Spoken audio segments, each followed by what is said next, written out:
What is your act, Mr. Carlisle?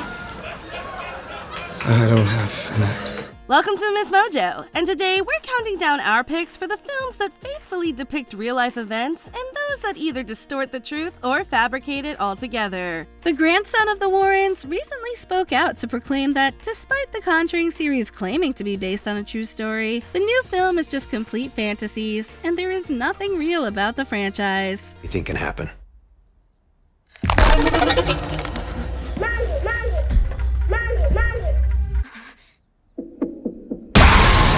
So where do we draw the line? Let's jump in. I don't want to be a martyr. No, I want to live. Number 5 reel, The Big Sick. Rom-coms are more likely to be based on a Nicholas Sparks book than on real life, but this movie is an exception. How many women have you showed this movie to? 0. How many women have you showed a B horror movie to on like a third date? Kumail Nanjiani and his wife Emily V. Gordon wrote the screenplay together, basing it on their actual romance. According to them, quite a few scenes happened pretty much exactly the way they appear in the film. I have to tell you that when you yelled at me, it really threw me off, and you really shouldn't heckle comedians. It's so rude. I didn't heckle you. Just woohooed you. They really did meet after Gordon heckled Nanjiani at a comedy show, and he actually kept their relationship secret while his parents tried to arrange a marriage to a Pakistani woman. This funny, heartfelt story was so authentic and relatable, the pair got an Oscar nomination for their screenplay. So if I was like, oh my god, you're amazing in bed, that would be a heckle? Yeah, and now you're getting more laughs than me, and I don't like that. You want to come up, do my job? Number 5 made up, The Amityville Horror. Here's one part of this story that we know is true. Ronald DeFeo Jr. killed his parents and 4 siblings in their house in Amityville, New York in 1974. I saw your picture in the newspaper. Okay,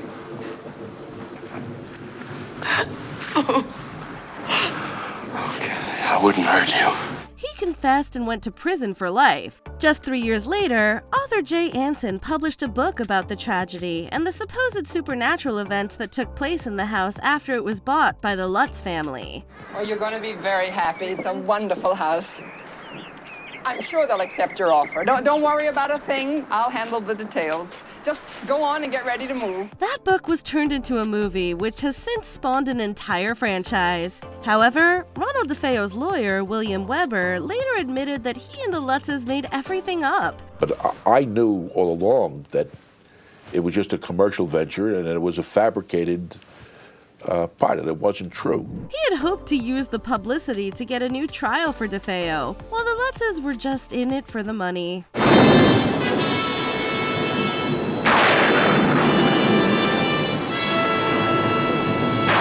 Number 4 reel, Goodfellas. As far back as I can remember, I always wanted to be a gangster.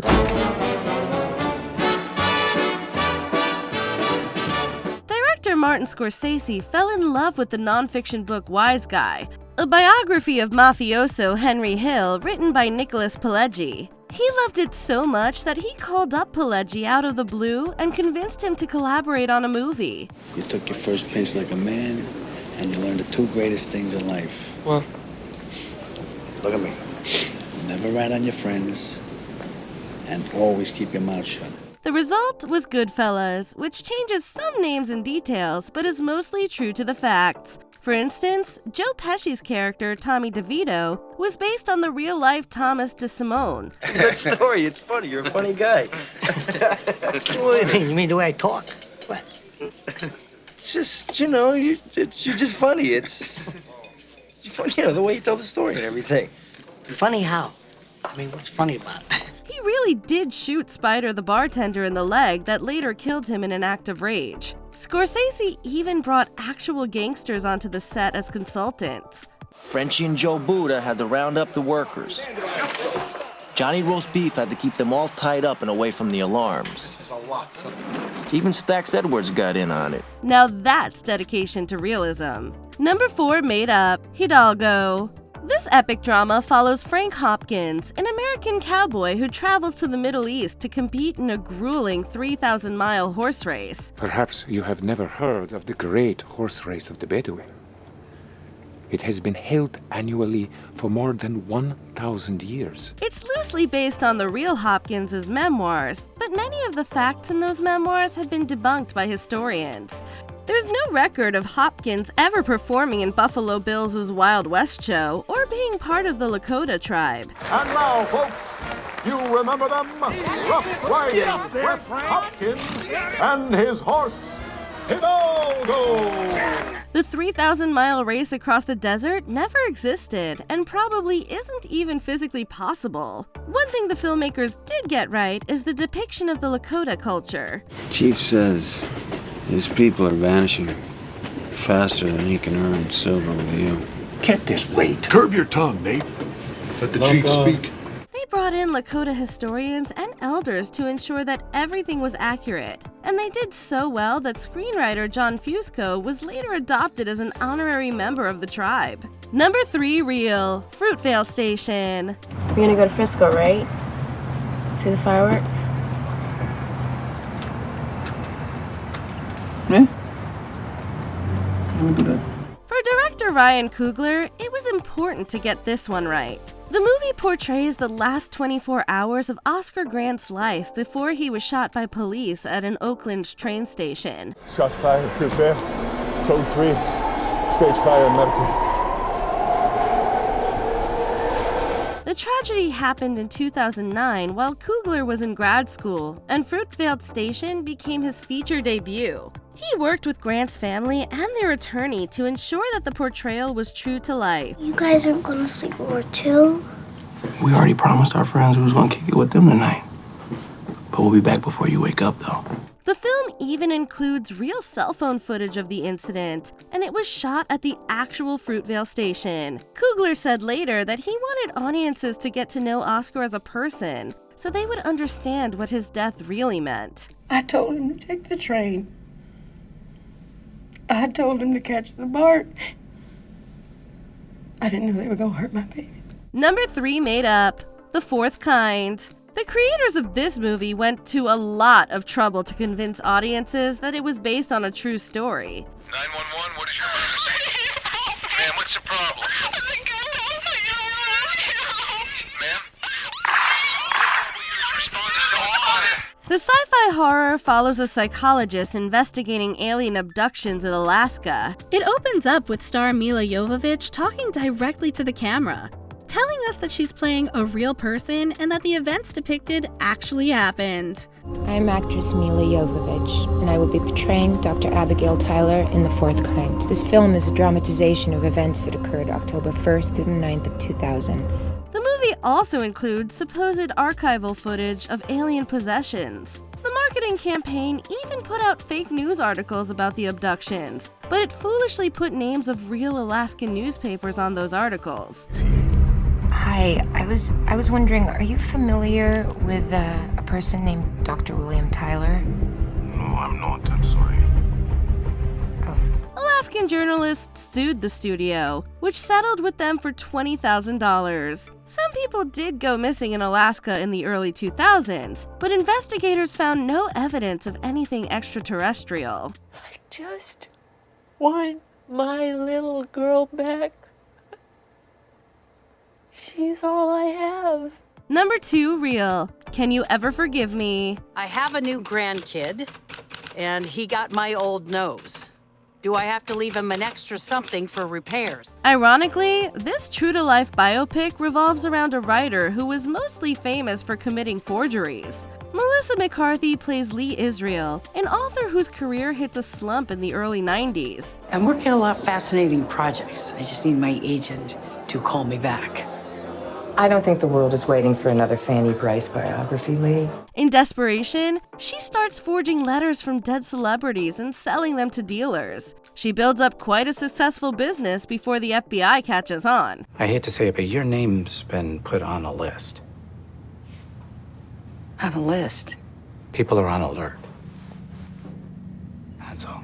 The movie started production in 2011, while the real Israel was still alive. The producers met with her and wanted to make sure that her on-screen portrayal didn't gloss over any ugly truths. The result is a beautifully authentic depiction of a flawed but sympathetic woman. You did everything you could to keep your distance. You lied, you drank constantly, you're self-involved. Well, I didn't say I was perfect. Number 2 made up, The Greatest Showman.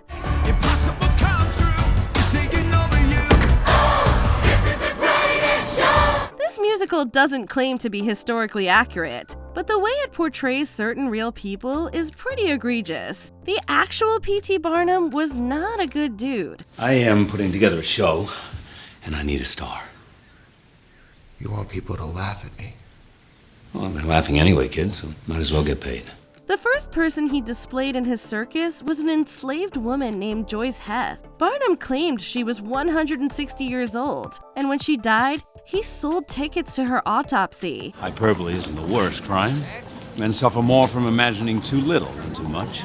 The creed of a true fraud. He also kidnapped indigenous people to use in human zoos and committed horrific cruelty to animals. In the movie, Jenny Lind is a petty homewrecker. The real Lind was a beloved philanthropist who gave most of her money to charity and quit Barnum's tour because she was uncomfortable with the commercialization. This movie manages to celebrate real-life jerks and slander the truly kind-hearted people. You don't need everyone to love you, Finn. Just a few good people. I know that. Before we continue, be sure to subscribe to our channel and ring the bell to get notified about our latest videos. You have the option to be notified for occasional videos or all of them. If you're on your phone, make sure you go into your settings and switch on notifications. Number 1 Real, 12 Years a Slave. Steve McQueen's historical drama is based on the autobiography of the main character, a real man named Solomon Northup. Gentlemen, your generosity is extraordinary. And your talents are undeniable. To Solomon. He was born free in New York in the early 1800s and kidnapped into slavery in 1841, leaving behind a wife and 2 children. He was held in bondage for 12 years. He learned you to read? A word here or there. But I've no understanding of the written text. Don't trouble yourself with it. The film follows his narrative pretty closely, and historians praised it as one of the most accurate cinematic depictions of slavery. McQueen doesn't shy away from the violence and brutality, including some of the more shocking parts of Northup's memoir. It is melancholia. Nothing more. How can you fall into such despair? How can you not? No. The film is a hard look at part of American history that many would rather forget. Number 1 made up, Braveheart. I shall tell you of William Wallace. Historians from England will say I am a liar. The London Times named this movie the second most historically inaccurate of all time. The characters in battle share their names with real places and events, but that's about where the similarities to reality end. The true William Wallace was a wealthy noble, not a farmer, and he favored executing peasants who refused to be drafted into the Scottish Rebellion. And tell our enemies that they may take our lives, but they'll never take our freedom! England had only occupied Scotland for a year when he began his campaign, not a century as the movie says. Wallace never met Queen Isabella, and he certainly didn't have an affair with her. She was 3 years old and still living in France when the Battle of Falkirk happened. Why do you help me? Because of the way you're looking at me now. We will say one thing though, the movie is entertaining as heck. Do you think it's okay for filmmakers to mess with accuracy for the sake of entertainment? Let us know in the comments. This is Houston. Say again, please. Houston, we have a problem.